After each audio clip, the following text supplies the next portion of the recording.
We live in a world today where everyone is a medium. Mm-hmm.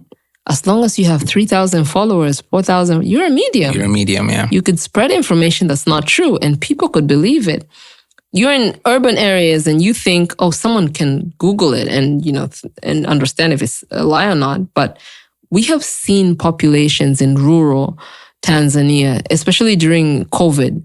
A video is spread from a movie of thousands of people dying, and your grandmother is showing this to you, like, people are dying and it's 7,000 people, they just fell dead, and she believes it. But who is punishing that person who's sharing it? No one. No one. I, as a media house, am fined if I spread false information. But who is fining that singular person who has 7,000 followers who's spreading misinformation? No one. No one. So we've seen in other countries in the West, we've seen in USA, in UK, where they find the platforms, but then, and we saw people like Facebook get huge fines on spreading misinformation until they started means to verify information and Twitter. But in our country, they did the law that you get fined as a person for spreading misinformation. And as much as there was an uproar, we as medias, we understood where that was coming from. Because we're having a lot of misinformation spread on platforms. As a media, what we do, we censor information. We try to make sure that the information that's coming to you is valid. We're trying to make sure that any information that's going around, you can tell it to us. We can verify it. We have data journalists. We have investigative journalists. We can ensure that the information that you have is true. And that's why we are important, because there's this saying that it's not true until you heard it on radio or you heard it on a newspaper. And that's what we bank on. Like all the information that you hear, until you've heard it on radio, you can rest assured that because you're an institution. Exactly, we're an institution. Yeah. For an individual, though, I think it's tricky to find them. Unajua kanini? Kwa sababu, most people believe things very quickly. Not everybody researches, questions, Googles, right? Yeah.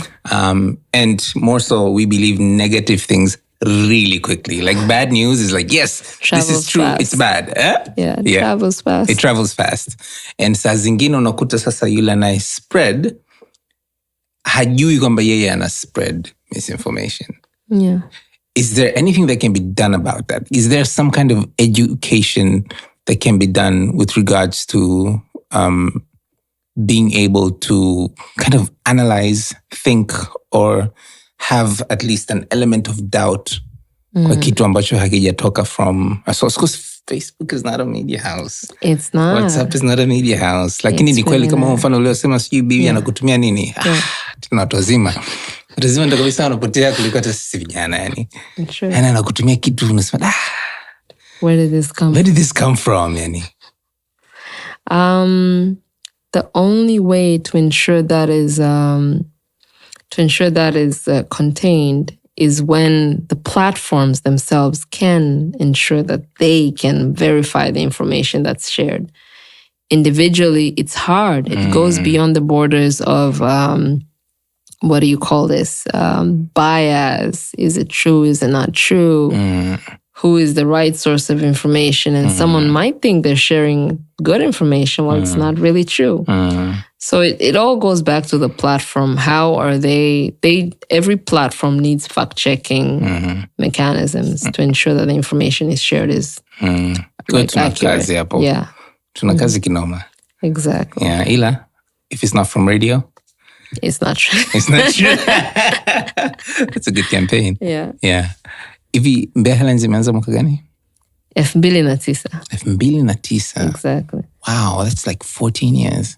Yeah, but so operations actually began 2011-ish. Okay. So 2009 is when we got our licensing, all the legal shenanigans done. Yeah. Yeah.